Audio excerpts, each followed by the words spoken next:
aking inuunawang pilit, napagkukulong kong iyong ginigiit. Sana'y malaman mo na tanging ikaw lamang ang aking iniintindi.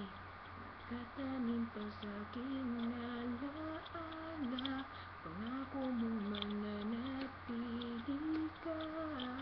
Kaya't paglisan mo'y iniwan ang puso ko na ngayon'y ikinabitin.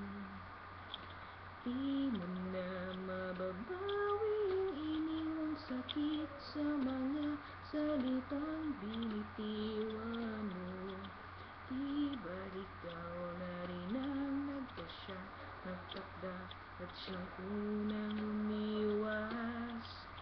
Bakit nga ba ako iyong pinaasa? Nahulog ng mga ulap at buwan at araw, mga bituin. Ang ginugol na panaho'y nasaan? Di ba't sayang naman? Di